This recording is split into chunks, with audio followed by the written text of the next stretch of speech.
Good morning.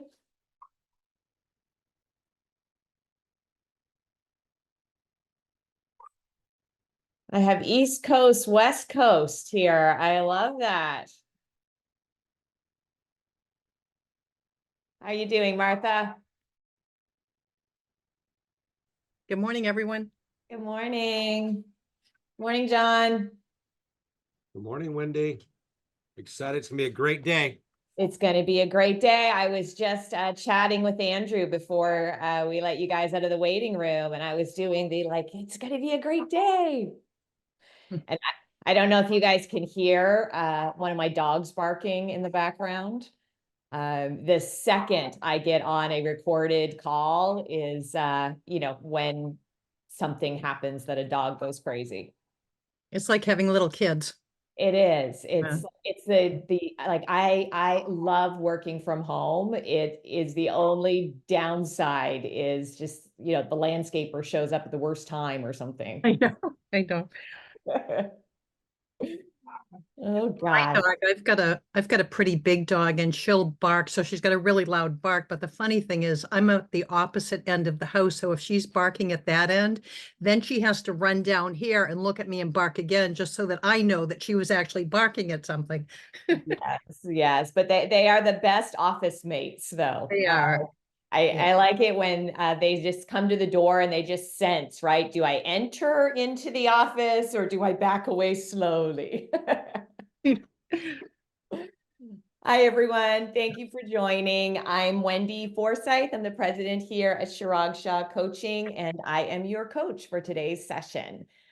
We're just letting everyone file in. So thank you to all of you who are a minute or two early. Great to see you. We've got some New York City people. Hi, Corey. Great to see you. Clarence, love seeing you. Clarence is a local California. Clarence and I have known each other forever. We're in the same office. Oh, that's awesome. All right.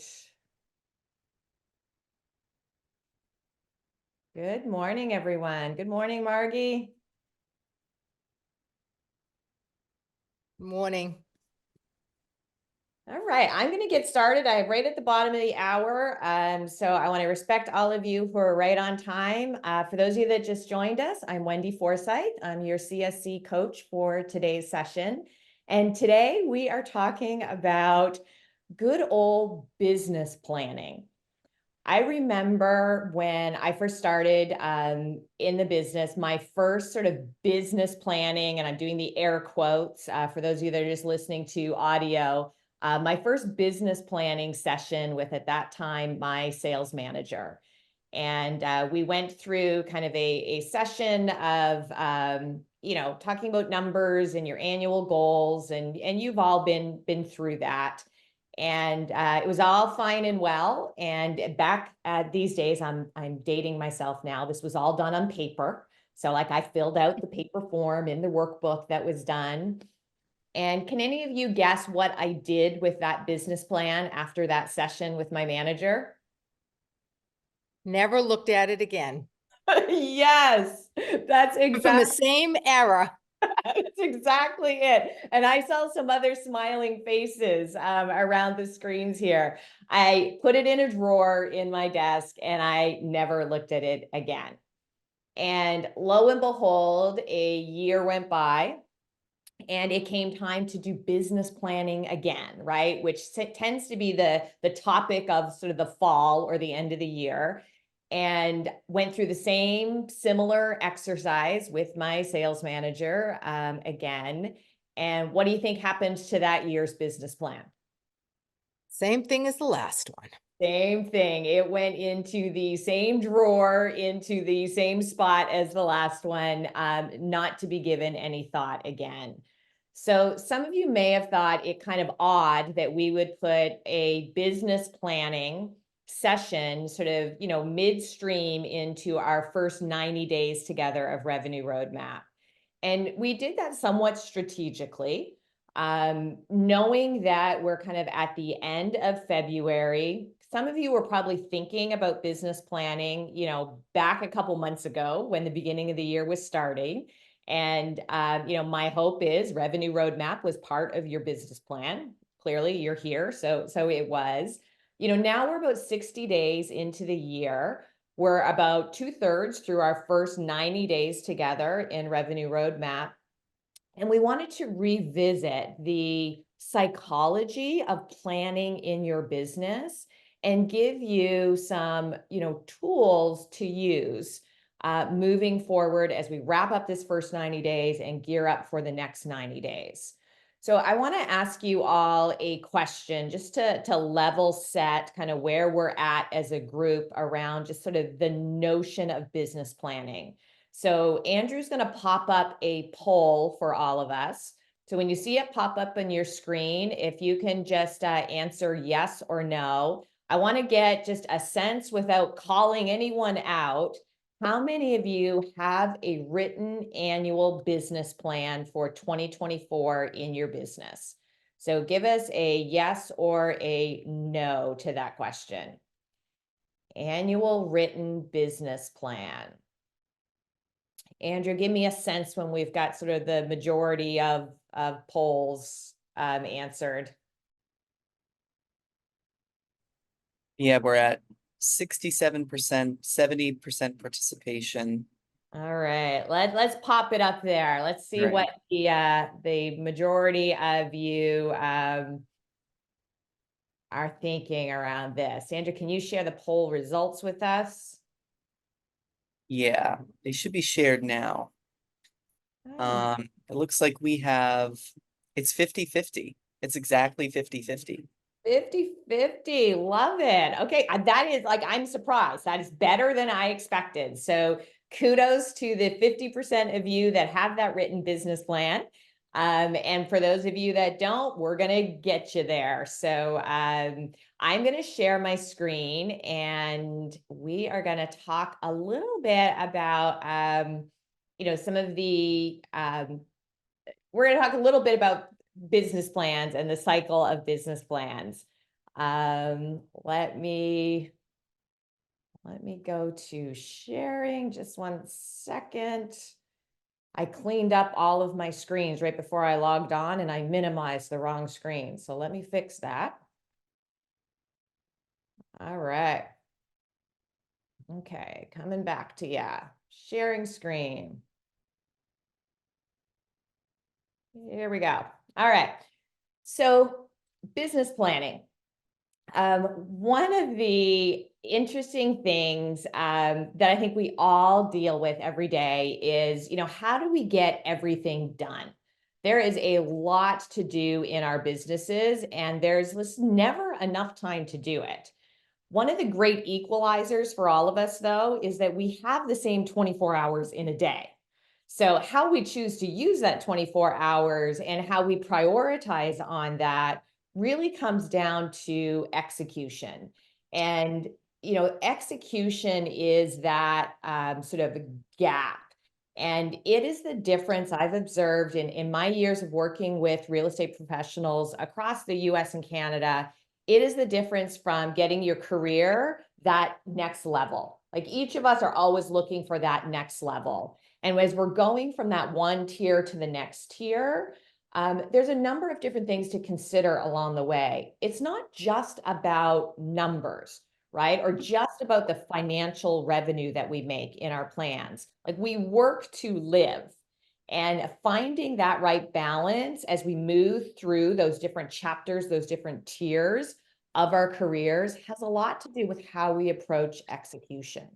And that is where planning becomes critically important. So there's something that's called the execution gap. And that is, the gap of how you move from where you are today to where you want to be. And there's a lot of different elements to that, but essentially it can be broken down to sort of 5 key areas. And that's what we're going to talk today. And one of the real light bulb moments for me personally in my career, and that that once I sort of found out about this, I really started to study and lean into sort of as a coach, working with, high performance leaders and executives and sales professionals like yourselves, is a mindset shift. And that mindset shift initially for me was inspired about 10 years ago when this book came out. And I see some of you like shaking your heads. I see some clapping there. And this is a book that's called The 12-Week Year. So my first action item of our time together today is put this book on your reading list, because it is a great book. And the mindset shift as it relates to the execution gap is to move from knowing what your annual goals are, but then breaking those down in execution in 90-day cycles. Because what happens with our annual goals is when we set those annual goals, they are so far off, and a year is a long time, that we forget the daily, weekly, monthly, quarterly actions that need to contribute to those annual goals. So years ago, before I sort of made this mindset shift to be thinking in sort of these 90-day planning cycles, what used to happen is I would meet with agents in my office, and we would meet, maybe mid-year, right? And we'd have a mid-year review. I'm sure many of you, do this with your sales managers. And if they were behind on their goal for the year, what do you think happened to their mindset, or what happened to their energy? It became negative, right? It became defeatist, of like, I'm already behind, I can't get there. So when we shift to thinking in that 90-day cycles, we're keeping an eye on our annual income goals, but we're really focusing on like, what do I need to do this quarter to hit those goals and to stay on track, in the business. So this is a great book. Highly recommend it. Thanks for the link, John. And what I'm going to talk about next is inspired by some of the principles in the book. So when we think of planning in 90-day cycles, there's really sort of 5 steps to that planning. So understanding what your goals are, understanding the numbers, then looking at very clearly, what am I committed to in the 90-day cycle? So what do I need to level up? And that was the whole basis of how Chirag's vision around revenue roadmap came. So for those of you who have been CSC clients for a while, you may have been through the progression of playbook. And then last year we went to end to really focus on the transaction from the beginning to the end. This year, as we've moved into revenue roadmap, the inspiration was like, each of us should have an area of our business, of a skill set in 90 days that we want to focus, that we really focus on developing that skill in our business. So when you think of the first 90 days of the year, what has been that skill? For many of you, you have a seller's roadmap or a buyer's roadmap. So really digging into growing those skills. And now as we're thinking of, upcoming into April, the next 90 days, because we've structured it loosely around quarters, where do you need to level up in your business? What does that plan of action look like? So what systems do you need to put into your business so that you're moving your business from being run by memory, right, to being run by a system? So let me give you an example of what I mean by that. Oftentimes when I'm working with clients, I'll ask, what is your just listed checklist? Right? We talk a lot about checklists. We have a whole series of checklists. You can pull them into Business Tracker. A lot of times people are like, oh, well, I do this and I do this and I do this and I do this. But when you ask them if that is a system, if that is a checklist, if they can delegate that as they're moving through the levels of your business where you need to start to delegate things, it's not. It hasn't become a system. So what we want to encourage you to do is always move your actions and your activities from being in your head to being a system. And then the last part here is step 5 is like, what is the regular review? And regular review and adjustment is an important part of your business planning, business management mindset. Because if something is not working, we don't want to keep doing it, right? It's that definition of insanity, like doing the same thing over and over and expecting different results. I think especially in the last year that we've all been living through in the market, it has been critical that we make adjustments in our business quickly as we're seeing things happening in the market quickly. You know, when interest rates took those initial jumps, that required immediate adjustments for all of us in our business. As sellers became even more concerned about selling, that requires new skills, new muscles, adjustments in how we're communicating, how we're marketing to the business. You know, each of those phases are very important to consider that. So when you guys think of your goals, finances aside, we're going to talk about numbers next, but what are some other sorts of goals that you set for yourselves in your business? And this is where I'd love to get some interaction here. So give me a jump in the chat or just come off of mute if you've got an example of a goal that you've set in your business that you think would be helpful to share. Andrea, thank you in the chat. So 15 closed sales in 2024. Perfect. So we're going to get to some financial goals. Outside of transaction, GCI, revenue, what are other goals in your business that you've set? So I set 2 goals. One was to spend more time with my family without having my laptop there. Perfect. Great goal. And the other was to increase my social media. Great. And so tell us a little bit more about that. So I was a team, and my team partner has gone into management in Compass. Yeah. And she was the social media doer. You know, that was her thing. Had 3,500 followers. It was going great. And since she's left, I tried to carry it on for probably 2 months, being really good. But then business happens, and, you know, that has been my priority. So now I need to get back there. As far as my family goals have set, you know, I have 5 grandchildren, and I do always have my laptop with me, but I was very proud of myself because this past weekend, even though my phone was going off, I still just set it to silent, and I didn't open my laptop once. So that was a big deal. That's great. Great. Awesome. Thank you for sharing those goals.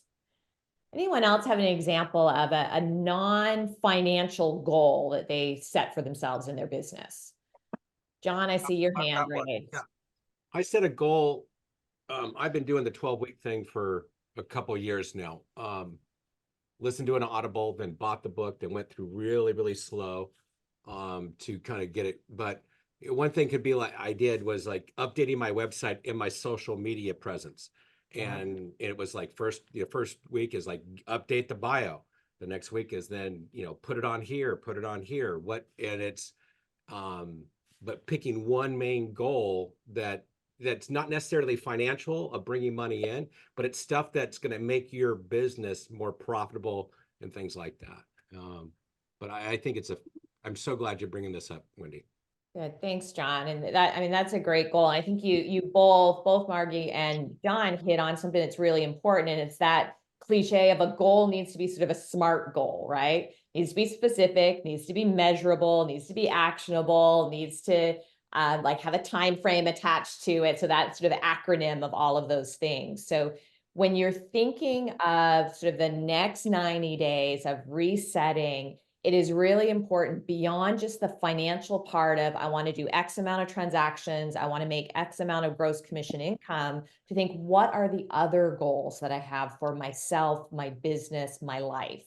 And those like should be personal goals too, right? Like we get a lot of energy from our personal goals that spills over into our business goals. So, think about that as we get into kind of the action items coming out of today's coaching session. So we are going to talk about the numbers, and I'm going to share a worksheet with you in just a second that's going to go through these numbers. But it's important on the numbers to know what I call your critical numbers.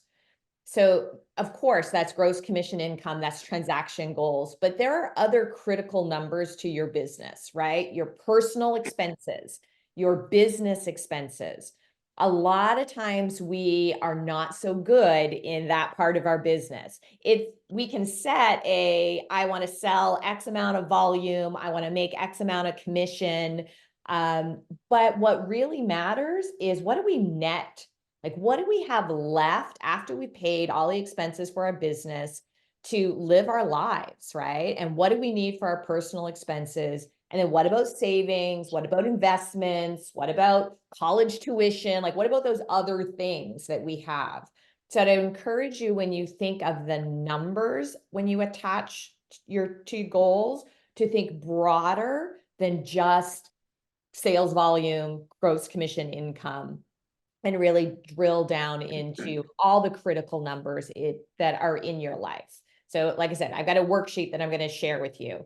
And here is a snippet of it. So I'm sure that many of you have been through this math before. So I'm not going to spend a lot of time on the math part of this, because you can sort of see the example of it. And you're going to get a copy of a worksheet here that you can like fill in on this.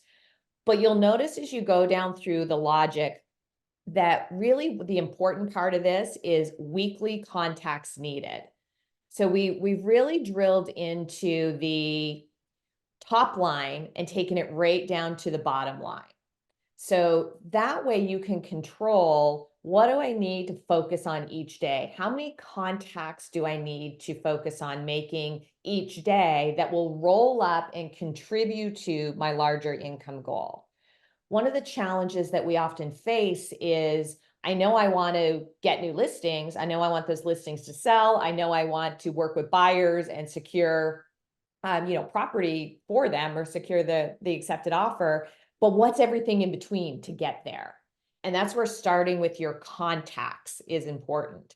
So let me throw a question out to all of you that is often an interesting debate. I'm sure you've heard this philosophy before. How do you think about like a contact? If your goal is to make, 7 contacts a day or 10 contacts a day, what constitutes a contact for you? Anyone want to jump in and share how they think about that?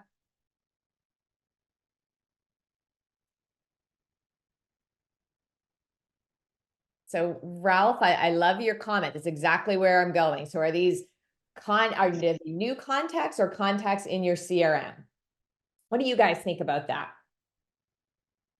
If my goal is 7 a day, do they have to be 7 new or 7 that are already in my CRM? And Dan, feel free to come off mute. I see Daniel, I see your hand up there. So we're getting. Yeah, I just wanted to, good morning. I just wanted to say I'm using the Compass Back to Basics Challenge as my template for this type of definition. So as per the definition and as per the rules of the challenge, if there is a meaningful conversation, if there is a meaningful event, then they are a contact and they're going into my CRM. Perfect. Got it. Yeah, so I think if you check out the chat, I think you guys are nailing it. Like, I think that it can be somebody that's already in your CRM, or it might be somebody that's new. I think there's going to be a mixture though of that, and that's going to depend a little bit on your business. You'll notice that I call this back of the napkin. And this back of the napkin is a philosophy. There's actually a book. You guys are probably getting a sense of getting to know me a little bit. I'm a big reader, so really focus in on that. But there's a book, and this philosophy is that, we should be able to work this stuff out. Like if you had a napkin and you're writing on the back of the napkin, right? So keep it simple is kind of the underlying philosophy of that. And that's the approach that I would take to determining what is a contact. if I send an email to somebody, I don't consider that to be one of my 7 contacts. If I send an email and they reply and there's an engagement, I would consider that a contact. If I leave a voicemail, I don't consider that a contact. If I leave a voicemail and they call me back, I would consider that a contact. So get really clear with yourself on how you're going to measure that. Because one of the things that we often see when kind of peeling back the onion, especially in one-on-one coaching, is people feel like they're really busy, and they are, but they're not bridging that execution gap of doing the things that like convert to the business. Andrea, I see a hand up. Do you want to jump in? Yeah, I have a question, a clarification question. Looking at your chart and versus reading the chat, it seems like people are counting contacts as new additions to their CRM. Am I understanding that correctly? Yes. So when it says weekly contacts needed at the bottom, Yeah. you're not talking about conversations, you're talking about new additions to your CRM? I'm talking about either. And that's why I'm talking about the understand your definition of what a contact is. So it can be a contact with somebody that's already in your CRM and an engagement with them, and or adding somebody brand new that wasn't previously into your CRM into your CRM. So I it, see. it encompasses both. A hybrid. Okay, A hybrid.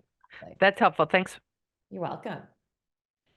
All right. So I mentioned that I'm going to share a spreadsheet. So, we talked a little bit about the, critical numbers of the next 90 days. You're going to see that in your workbook or in your spreadsheet.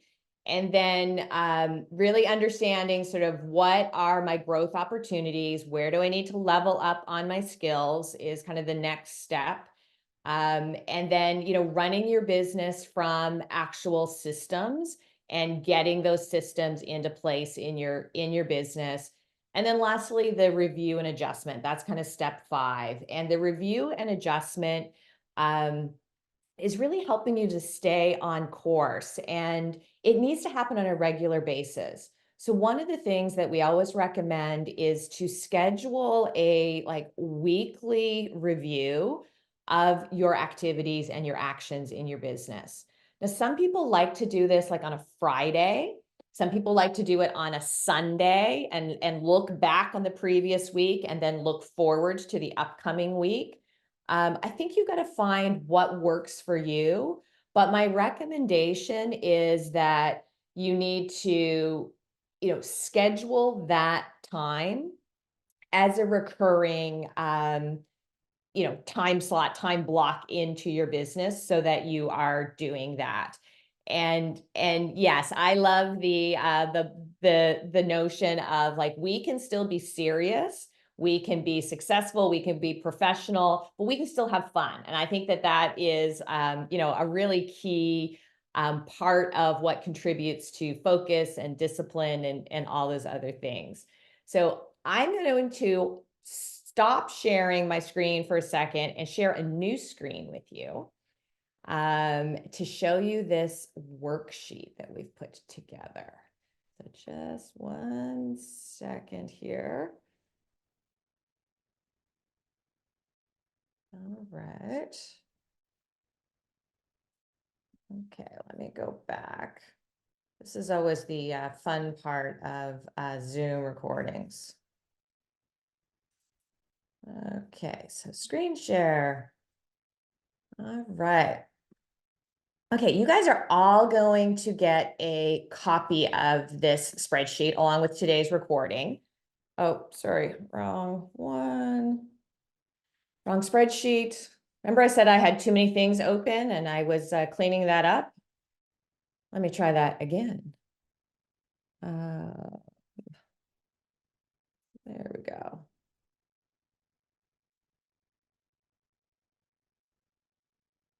One more time.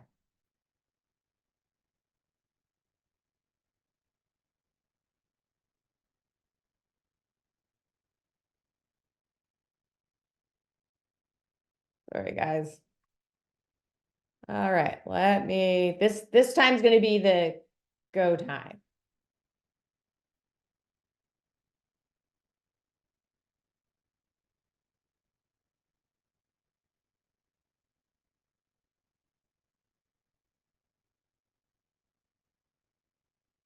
Okay, there we go.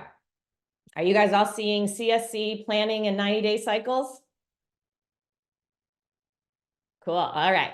So this will show up along with today's recording in our community portal. What we've broken down here for you are the 5 steps that I just went through. So, so you can list here, you know, your 3 to 5 goals for the next 90 days, enter your start date. It will all be editable by you. Your critical numbers. So your, you know, production, expenses, savings, all of those numbers, what you're committed to leveling up in your business, the plan of the systems, and then your plan for review. I've added 2 additional tabs here for you. Now, half of you already have this done, so you won't need to worry about it. But for the other half, I wanted to give you a very easy way to look at your annual goals and then break down your next 90-day goals. So for your annual goals, just follow the example here. All you need to do is fill in the yellow highlighted blocks. So if your annual goal was to make $750,000, just fill that in. If your average price is 2 million in your market, if you're in one of those Silicon Valley markets or something, if your average commission is 2.5%, and if you do, maybe you do more on the listing side than you do on the buyer side, just fill that in to calculate that, and it will calculate everything else that you need. Maybe your listing to sales ratio, and then listing appointments, if it's 50%, so you convert sort of half if you go on 2 and get 1, maybe you convert more than that, so you can do 70%. And if you don't know how many contacts, if that isn't something you've been tracking in your business, use a general rule of thumb. And you can see it will calculate that down on your business. So again, it's a back of the napkin, quick way to kind of break those things down. But then here is the key on what happens next with that is do that same exercise for the next 90 days. So what do you need to accomplish for production in your business in the next 90 days? So that's taking that annual goal and breaking it into a 90-day cycle. So as we're coming up to the end of a quarter, you want to look back at the first quarter and then make the appropriate adjustments. Am I on track? And when we get into one-on-one coaching, like we can get very, I want to say more complicated with this, but people will ask, well, what about seasonality, right? You usually do less business in the first quarter of the year than you do in the second and third quarter. So you can make adjustments for that along the way. If you're not at that point in your business yet, just do 4, do your annual goal divided by 4. You know, you don't need to overcomplicate it. It will give you a barometer to work by. So the worksheet will be up along with today's recording and the PowerPoint that went along with today's session. Let me just close up and just open it up for any final questions in our last minute or 2 together. You're welcome. All right, you guys feel ready for the next 90 days? Quick question. Yeah. What's a good rule of thumb for number of contacts needed to, for a listing appointment conversion ratio? Yeah, great question. Let me crowdsource an answer before I give you an observation. What do you guys think?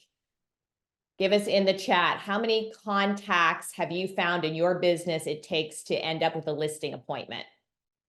That was the right question, right, Ralph? I rephrased that correctly? That's correct. It depends on everybody's individual skill set. Yeah. My recommendation is that you track it.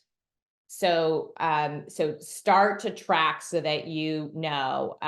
In the worksheet, I've used an example of 50. So 50 contacts to a listing appointment.